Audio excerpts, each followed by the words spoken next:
এটা বেশি নখরা করে। দেখো দেখো দেখো দেখো দেখো, এটা একবারে বাচ্চা নিয়ে এসছে গো। এগুলা আগে কেন তুমি বের করলে? আগে ওইটাকে বের করো, আর এগুলা কি বান্ধো?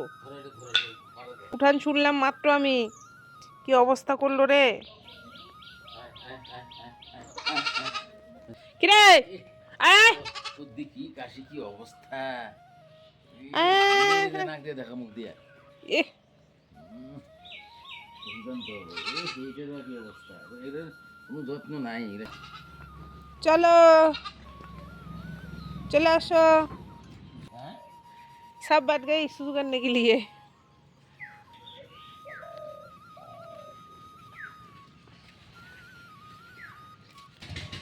তো এই যে এখানে যে ছাগলগুলো দেখছো, এগুলো কালকে নিয়ে আসে আমার বাবা আর দাদা।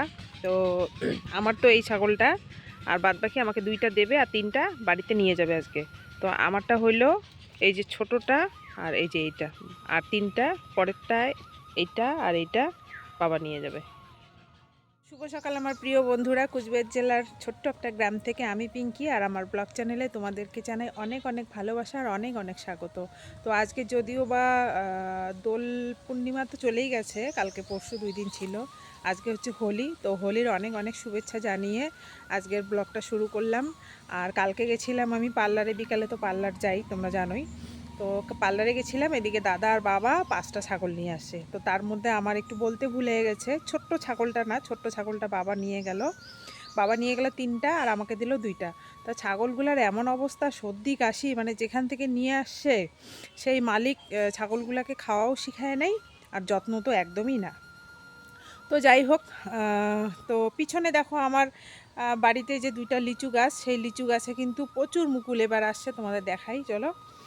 এই যে দেখো, খুব মুকুল আসে এবার, জানি না কতটা পড়বে কতটা থাকবে। তো প্রচুর মুকুল আসে কিন্তু এবার, খুব লিচু হবে। কিন্তু একটা আম গাছ আছে, সেই আম গাছে কিন্তু মুকুল আসে নাই। তো এই গাছেও দেখো খুব। তো ঘুম থেকে উঠে মানে লিচু গাছে যখন মানে লিচু গাছের নিচে আসি সকালে, তো শুরি মানে ঝাড় দেই, ঝাড়ফাড় দেই, তো এত নোংরা হয়েছে দেখো। তো মানে মৌমাছি, ছোট ছোট মৌমাছি, এগুলো এত ভনভন ভনভন করে, মানে পুরো গাছটার মধ্যে ওই ফুলের মধুগুলো খেতে আসে, ভালোও লাগে। তো যাই হোক, এখন অনেকটা বেলা হয়ে গেছে। তো আমি কিছু গাছ লাগাচ্ছি, কিছু গাছ বলতে গাঁদা ফুলের কিছু বীজ মানে ফেলছিলাম অনেক দিন আগেই। তো ছোট ছোট গাছ হয়েছে, ভাবছি অনেক দিন থেকে লাগাবো, তা লাগানো হচ্ছে না, আজকে লাগাচ্ছি। তো আজকে রং খেলবো কি না জানি না, শরীরটা তো ভালো থাকে না, রং ঠং খেললে আবার সর্দি কাশিটা লাগে, দেখি কি হয়। তোমরা রং খেলছো তো সবাই? তো এই যে ওই যে গাছগুলো লাগাচ্ছি, 1 2 3 4 6টা লাগানো হয়ে গেছে, আরও গাছ আছে। তো চলো তোমাদের গাছগুলো একটু দেখাই, যদি ফুল হয় তাহলে তো ভালোই।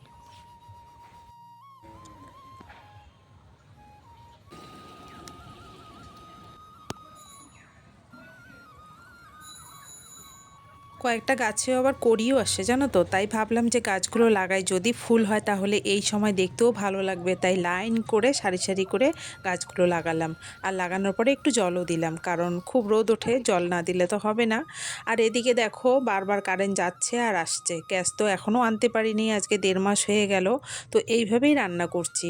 তো একবার তেল গরম হচ্ছে, কারেন্ট চলে যাচ্ছে, একবার কড়াই গরম হচ্ছে, কি করব, কিছু করার নেই। তো কালকের বাসি খিচুড়ি আছে, সেটাই এখন খাবো সবাই মিলে।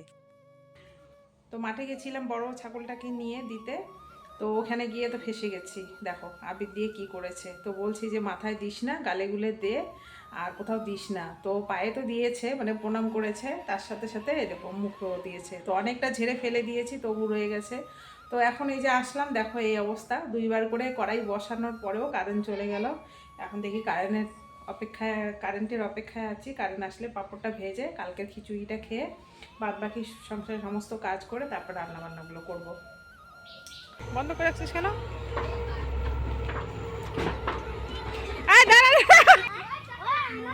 সকাল থেকে এই পোলাপানগুলো আসতেছে, দেখো ছেলেকে রং দেওয়ার জন্য। পোলাপান এদিকে, আমি একটু দিয়ে দিয়ে দাঁড়া, আমি নিতেছি। এদিকে এদিকে তাকা। আর সকাল থেকে এত পোলাপান আসতেছে আমাদের বাড়িতে, তো আমি কি করেছি, এবার তো আমাদের রং আনিনি, তো ঘরে প্যাকেটের রংটা ছিল একটুখানি, আর বাদবাকি এই রংগুলো সব কিছু সংগ্রহ করেছি বাচ্চাদের থেকে। তো একটা থালার মধ্যে সাজিয়ে রাখছি।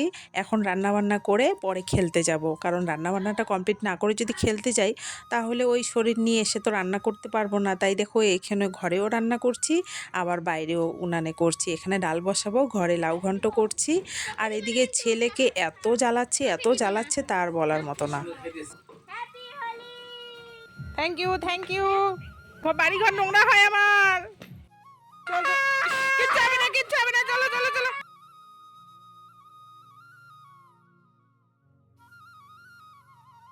কোন বোকা ছেলে আমার, দেখো ঘরে সানগ্লাস পরে ঘর থেকে দেখছে বাইরে কে কে খেলছে, বাইরে যাবে না খেলতে। আর এই যে এই বাচ্চাগুলো মানে কতবার যে আসতেছে আজকে তার কোনো ঠিক নেই, গেটে ধাক্কাধাক্কি করতেছে, মানে হুলুস্থুল কাণ্ড। মানে আমার ছেলেকে নিয়েই পড়েছে, ও কেন বের হচ্ছে না, ও কেন খেলছে না। তাই দেখো গেট মানে ভাঙবে। কত বাচ্চা সকাল থেকে আসতেছে। হ্যাঁ, গেট ভেঙে ছাড়বো, তোর বাপ বানা দেবে। আর ঈশানও ভিতর থেকে তো বন্ধ করে দিয়েছে, তার মধ্যে একটা কাঠ দিয়েছে, কেউ নিচ থেকে দেখছে, কেউ ফাঁকা দিয়ে দেখছে। তো এইভাবেই সকাল থেকে আমার ছেলেকে তো উৎপাত করলোই, আর আমাকেও করেছে। কিন্তু ভাবলাম যে চলো, বছরের একটা দিন না খেললেও মনটা পড়ে খচখচ করে, তাই একটু খেললাম। আর সকল মহিলা মিলে পাড়ায় একটু টই করে খেলে তারপর গেলাম ক্লাবে। ক্লাবে তো বক্স নিয়ে আসে, সেখানে গানের তালে তালে সবাই একটু নাচ ঠাচ করে তারপর বাড়ি। তো তার আগে যেটা করলাম সেটা হলো এই যে ছাগলের একটু যত্ন করলাম, কারণ কালকে ছাগলগুলা নিয়ে আসে এত সর্দি আর এত কাশি তার বলার মতো না। তা আজকেই বর ওষুধ নিয়ে আসে। তো ছাগল দুইটা, মানে দুইটা ছাগলকেই ক্ষেত থেকে নিয়ে আসলাম, মানে কোলে করে নিয়ে আসলাম। আর দেখো বুকের মধ্যেই কেমন করে ঘুমাচ্ছে ছাগলটা, একদম দিব্যি ঘুম। তো তারপর একটু ওকে দুধ খাওয়ানো হলো, বাট দিয়ে তো খাই না, খুব কষ্ট করে দুধটা খাওয়াইলাম। খাওয়ানোর পরে সর্দি কাশির যে ওষুধ সেটা খাওয়াইলাম। তো এই ওষুধটার মধ্যে যেটা পড়ে আছে ওই শিশিটার মধ্যে আবার দুটো বড়ি গুঁড়ো করে দেওয়া হয়েছে সর্দি কাশির জন্য। তো সেটাই এখন একটা ছাগলকে খাওয়াচ্ছি, একে খাইয়ে আবার পরে আর একটা ছাগল খাওয়াবো। আর আজকে তো আমাদের শনিবার নিরামিষ, তো নিরামিষই করেছি আজকে, আর মাছ মাংস কিছুই হয়নি। তো কালকে খাবো কিছু একটা। তো কেমন লাগলো বন্ধুরা অবশ্যই কমেন্টে জানিও, আর সবাই ভালো থেকো, সুস্থ থেকো। দেখা হচ্ছে শিগগিরই পরে কোনো ব্লগে। টাটা।